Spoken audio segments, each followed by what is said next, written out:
Hello Trailblazers and welcome to the Ultimate Hyacine Guide. Hyacine is an upcoming sustained unit in Honkai Star Rail. She excels in providing consistent heals and deals decent damage, but is she worth your pulls? In this guide, I'll be covering Hyacine's kit, relics, team comps, and more. So whether you're a free-to-play, light spender, dolphin, or whale, this video is for you. Hyacine is a Remembrance Wind unit perfect for characters like Castris, and does a better job than any other healer in single target scenarios. She also provides insane buffs to HP drainers like Castris, Mighty, and Blade. Her kit is quite simple. Hyacine focuses on healing the team, while her Member Sprite provides an extra target to either consume or steal HP from and deals decent damage. So let's cover her kit first. Hyacine's skill summons the Member Sprite Little Eco, healing all allies except Little Eco by a portion of Hyacine's max HP, and healing Little Eco by a slightly greater amount. A unique talent: when Hyacine or Little Eco heals, Little Eco's damage is increased for a few turns. So besides being a great healer, Little Eco is able to excel in damage too. Casting Hyacine's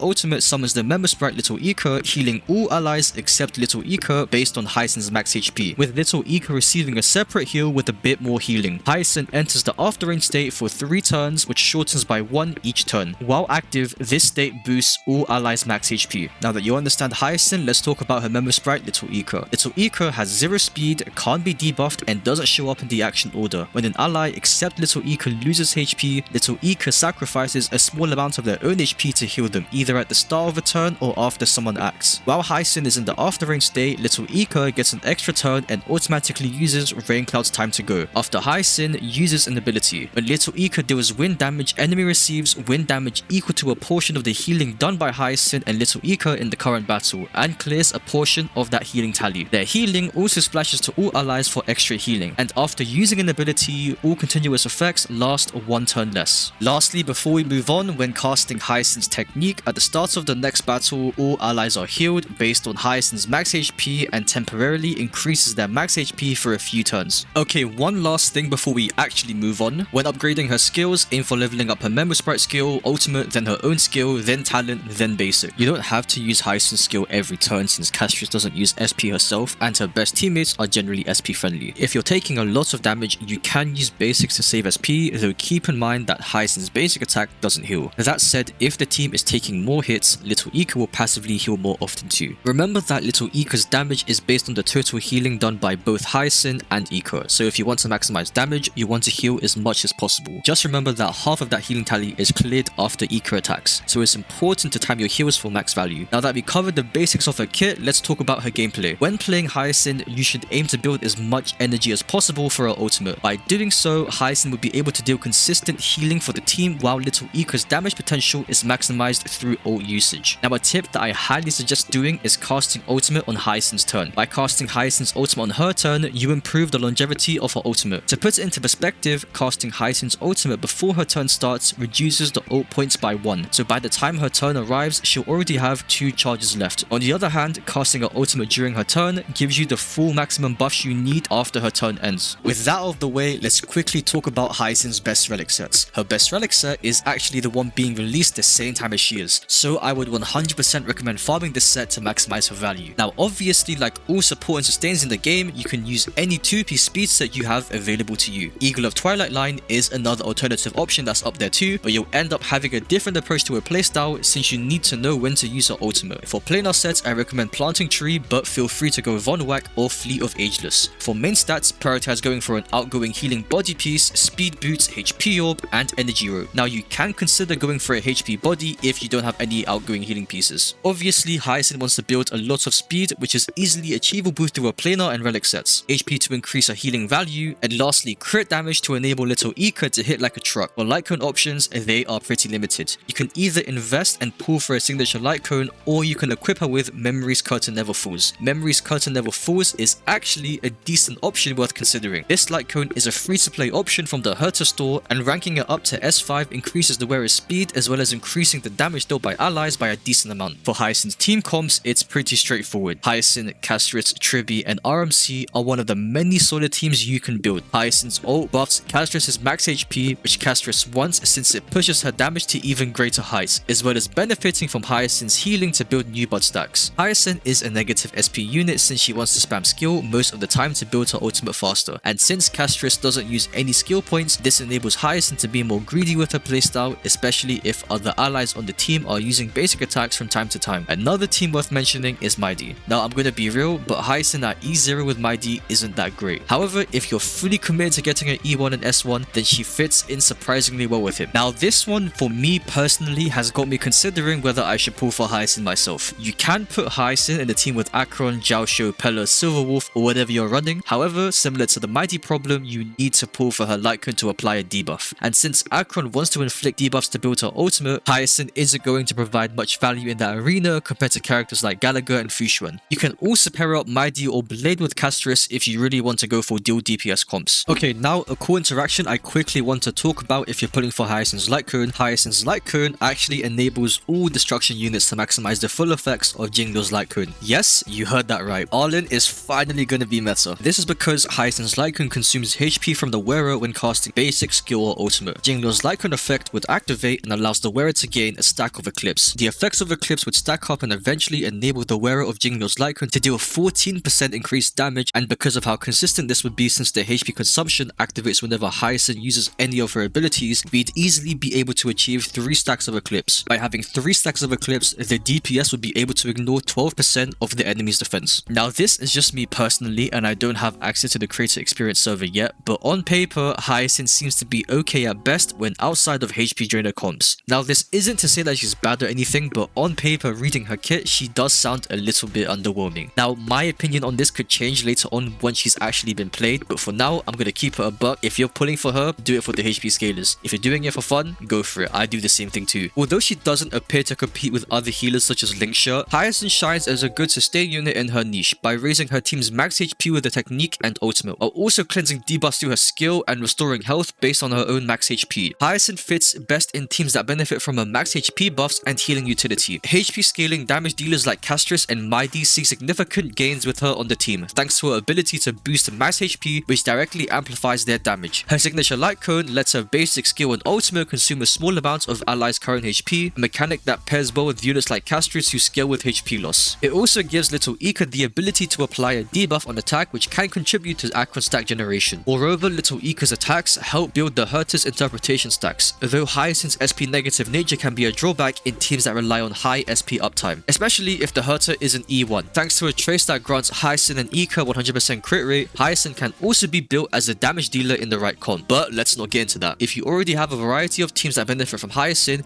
the best choice depends on your other sustained options. If one team already has a best in-slot option and the other doesn't, it makes sense to place Hyacine in the team that gains more from her healing and utility. If those teams are covered on sustain, then look at which team gets more damage value either from a max HP buff or from Little Ika's damage. Bear in mind that Hyacine is an SP negative unit since she wants to cast skill most of the time. So if one team is SP hungry, it may be smarter to assign it to the team that can manage SP more efficiently. That covers everything you need to know about Hyacine. If you made it this far, don't forget to subscribe to support the channel. If I missed anything out or made any mistakes, let me know in the comments. With that being said, I'll see you in a bit.